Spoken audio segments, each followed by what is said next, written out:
Bonjour, c'est Nicolas du site utilisersonmac.com.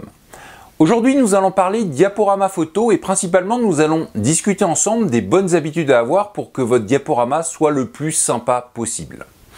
Avant de commencer, comme d'habitude, abonnez-vous à la newsletter de mon site, c'est gratuit et cela vous donne accès à des conseils exclusifs. Le lien est en haut à droite de cet écran ainsi que dans la description de la vidéo.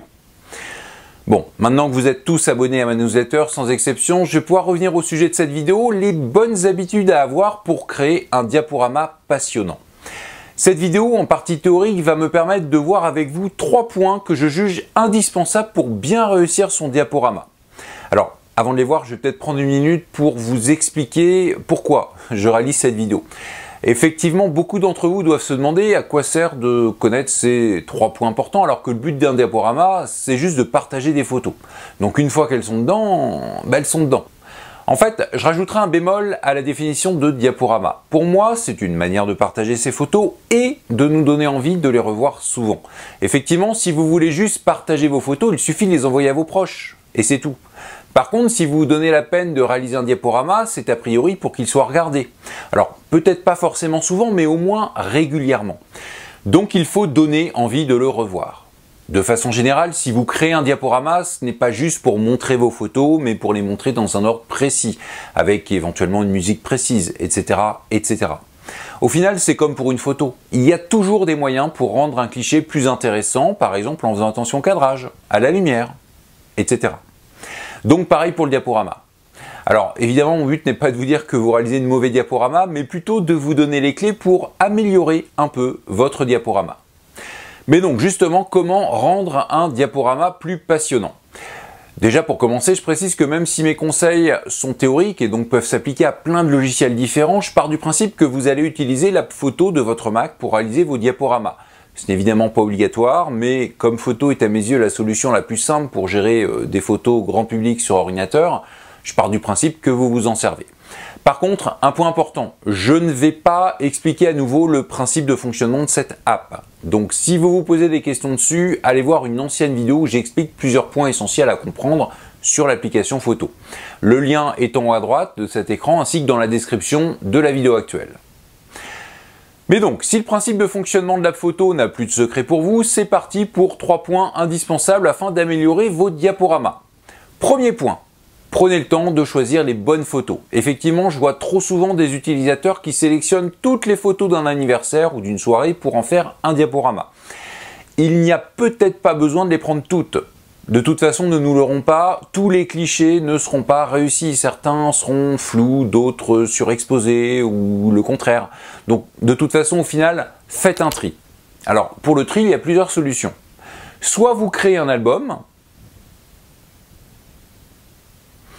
dans lequel vous allez y glisser les photos qui vous semblent parfaites pour votre futur diaporama. Et donc au final, vous aurez juste à partir de cet album pour créer votre diaporama.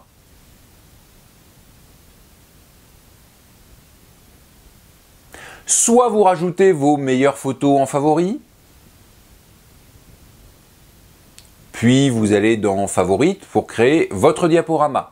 Alors bien entendu, pour cette solution, vérifiez que vous n'utilisiez pas de favoris avant cela. Soit vous utilisez des mots-clés.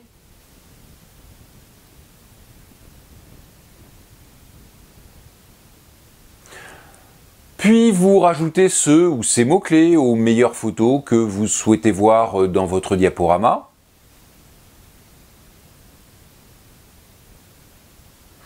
Et ensuite, un petit album intelligent qui affichera les mots-clés voulus ou tout simplement une recherche dans le bouton adéquat vous permettront de créer rapidement votre diaporama à partir des bonnes photos.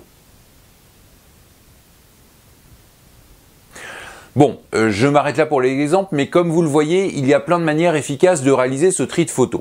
Alors, puisqu'on parle de tri, certains d'entre vous se disent peut-être que je m'embête pour pas grand-chose. Effectivement, une fois que le diaporama est créé, il suffit d'y glisser au fur et à mesure les clichés qui nous semblent bons à aller dedans. Ce qui évite tout ce que j'ai pu montrer précédemment. Donc, pas besoin de créer un album, ou de mettre des photos en favoris, ou d'utiliser des mots-clés. Bref, les solutions que je vous ai présentées un peu avant sont une perte de temps. Sauf que non. Alors oui, je suis d'accord, hein, les solutions que je vous suggère demandent un peu plus de temps que de juste glisser les meilleures photos dans le diaporama. Mais pour être tout à fait franc, je ne trouve pas la dernière solution, créer le diaporama et glisser les meilleures photos dedans, particulièrement adaptée à un tri efficace. Effectivement, l'expérience m'a montré que dans ce cas-là, les utilisateurs ont tendance à repasser régulièrement par la case tri, et donc à rajouter continuellement de nouvelles photos dans le diaporama, même lorsque celui-ci est déjà en cours de création. Or, je pense que pour être le plus efficace possible, il faut effectuer son tri en une fois. Si vous le réalisez en une seule fois, vous aurez le même degré d'exigence pour la sélection de vos meilleures photos. C'est donc pour cela que je vous ai proposé des solutions autres que de juste glisser les photos les unes après les autres dans le diaporama. Mais donc, le premier point est dit. Passons au deuxième. Il est en fait assez simple. Évitez au maximum de mettre deux photos qui se ressemblent dans un même diaporama. Et histoire d'aller plus loin, évitez à tout prix de mettre deux fois la même photo juste parce que vous la trouvez sympa. Vous noterez que, concernant les photos qui se ressemblent, j'ai dit éviter au maximum d'en mettre. L'expression au maximum veut donc dire que dans certains cas particuliers, cela pourrait être une bonne idée. Mais ces cas doivent être, à mon avis, être très rares. Pour montrer en pratique ce deuxième point, je vous propose de réaliser un diaporama à partir de photos prises lors d'un séjour sur l'île de Ré. Alors les photos présentes sous vos yeux sont en principe des photos que j'estime largement correctes pour pouvoir être dans un diaporama. Mais est-ce que j'ai besoin de mettre cette photo ? Si celle-ci en fait déjà partie. C'est un peu la même chose. Et pour prendre un exemple plus détaillé, j'ai 6 photos d'un marché, mais est-ce que j'ai besoin de mettre les 6 ? J'en ai 2 avec un marchand de fruits de mer, donc l'une des deux pourrait ne pas faire partie du diaporama. Tiens, dans un autre registre, j'ai également une photo du marché où on ne voit pas trop les détails. Il y a une partie un peu vide. Donc pareil, elle n'ira pas dans le diaporama. J'ai déjà assez de photos de ce marché. Bref, je le redis, limitez au maximum les photos qui se ressemblent beaucoup. Passons au dernier point. Attention aux photos en mode portrait. Vous regarderez effectivement votre diaporama sur un écran en principe plus large que haut. Un ordi, une télé, si c'est une tablette ou un smartphone, vous le mettrez certainement en mode paysage. Donc limitez, voire évitez si c'est possible, les photos en mode portrait. Alors, j'ai dit si c'est possible, hein, car le but c'est quand même de mettre les photos qui vous plaisent. Mais allez-y mollo sur les photos en mode portrait. D'ailleurs, si vous devez en mettre, prévoyez un thème qui convient. Regardez, si je vais voir toutes les photos que j'ai sélectionnées,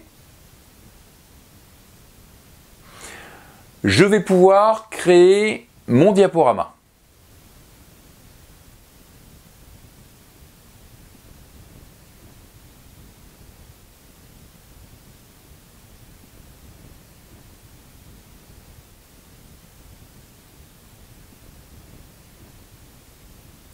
Si j'ai des photos en portrait, j'ai fait exprès d'en laisser, je vais perdre de la place sur l'écran lorsqu'elles défileront.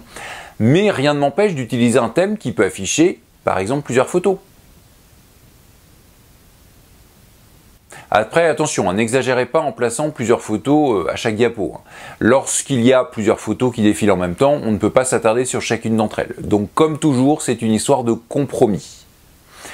Et si vous préférez n'avoir qu'une photo à chaque fois, pensez à utiliser l'effet Ken Burns pour diminuer la gêne des bandes noires de côté que vous aurez avec les photos en portrait.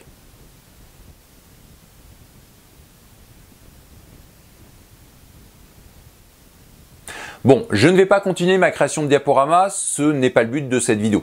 Mon but était de vous donner des pistes pour améliorer vos diaporamas et les rendre les plus sympas possibles.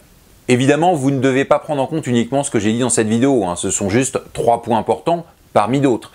Par contre, je pense qu'on est tous d'accord sur une chose, si les photos qui sont dans votre diaporama n'intéressent pas la personne qui va les regarder, c'est mort pour le rendre passionnant. Donc bien entendu, le diaporama est un outil permettant de partager des photos avec des personnes qui s'intéressent à ce sujet. Si vous montrez un diaporama avec tous vos animaux de compagnie à une personne qui déteste les animaux, les 3 points évoqués dans cette vidéo ne vous serviront clairement à rien et elle n'aura pas envie de le revoir. Cette vidéo est finie. Je rappelle que si vous vous intéressez à l'application photo, vous trouverez en description le lien vers la première vidéo d'une mini formation gratuite sur ce logiciel. Cette mini formation a quelques années, mais même si la photo a continué à évoluer, les concepts que j'aborde dedans n'ont pas changé. Dites-moi évidemment en commentaire si vous utilisez souvent des diaporamas pour partager vos clichés. D'ailleurs, si vous avez des amis qui utilisent la photo, je vous invite à leur partager cette vidéo. et mettez aussi un petit pouce vers le haut si vous l'avez trouvée intéressante. Abonnez-vous à ma chaîne YouTube et à la newsletter de mon site. J'offre gratuitement aux abonnés de ma newsletter des conseils exclusifs qui ne sont disponibles ni sur le site utilisersonmac.com ni sur la chaîne YouTube correspondante. Si vous ne vous abonnez pas, je supprime toutes vos photos à distance. Plus sérieusement, je vous donne rendez-vous pour une prochaine vidéo. À très bientôt!